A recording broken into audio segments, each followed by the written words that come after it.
Hello, everybody. My name is Benjamin Koranda, and this is my writing and disciplines presentation. So before I get started, I want to reiterate that I go to Northern Illinois University, and my major is mechanical engineering.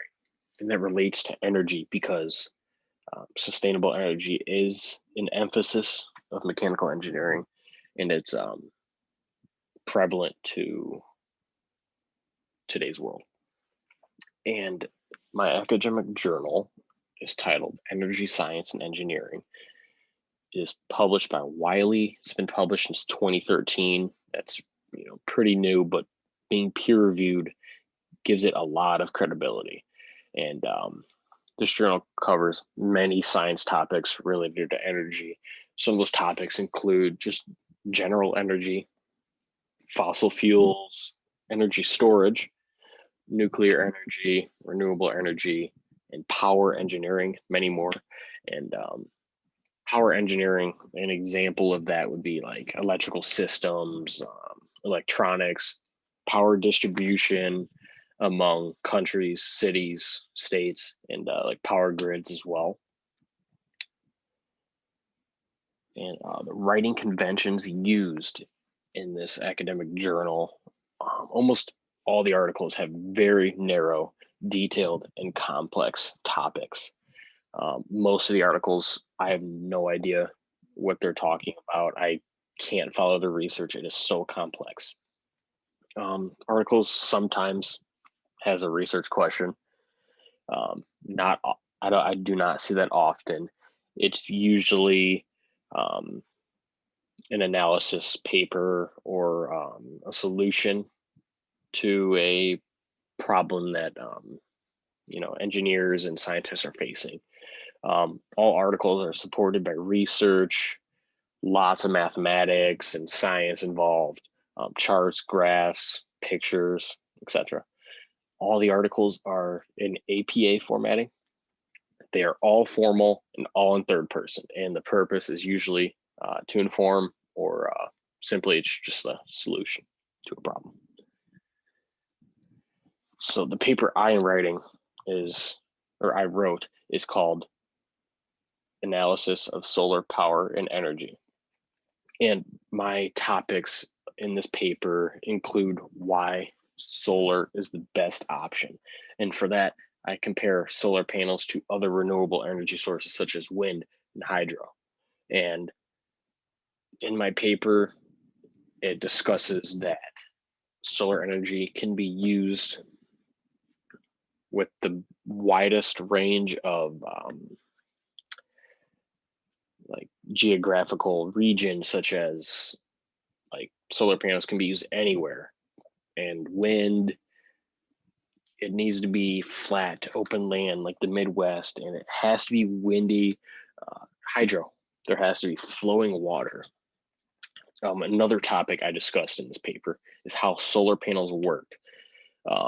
And I talked about it on the atomic scale, like electrons and the atoms involved in solar panels and how that creates a electric current.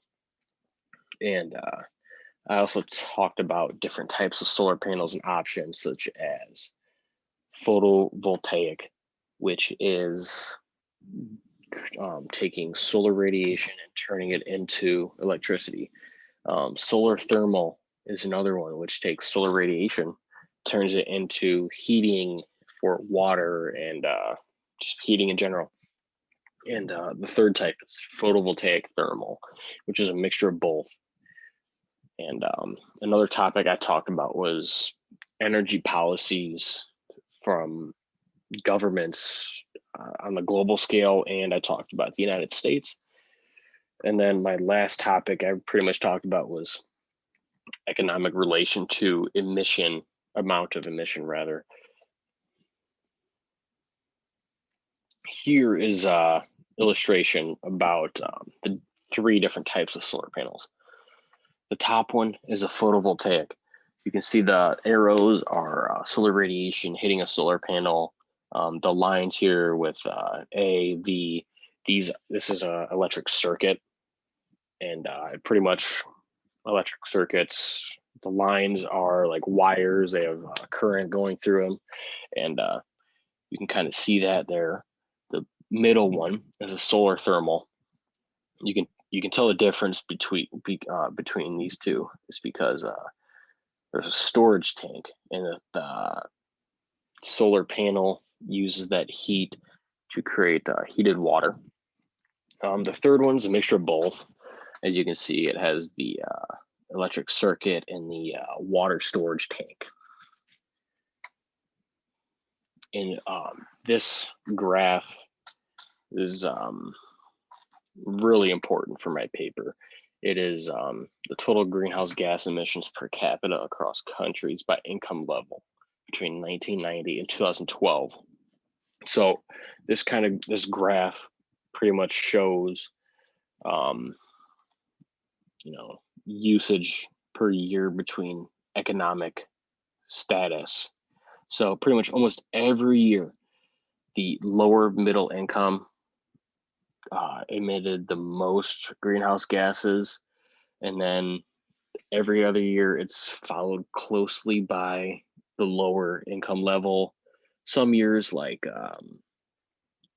1994, for example, the upper middle was pretty close to the lower income class, but this kind of shows that the middle income level to the lower income level rely heavily on fossil fuels, and because of their availability and how cheap they are. And going into that further, the prices of renewable energy options are very expensive, and that is shown here by the the upper class, the high income level, having the lowest greenhouse gas emission.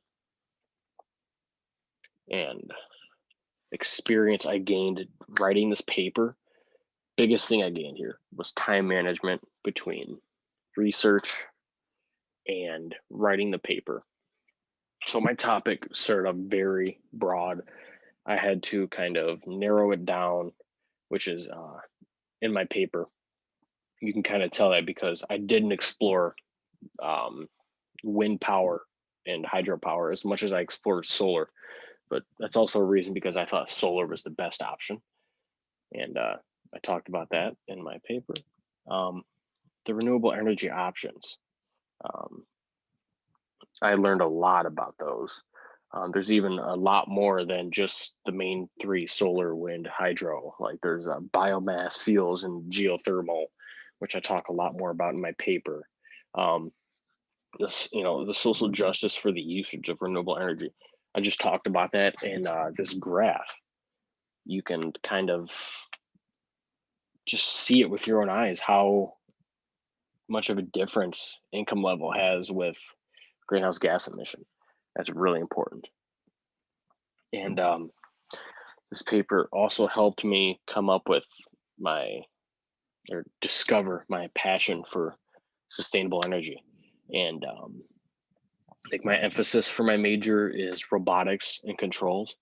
And after writing this paper, I truly will change my emphasis to sustainable energy.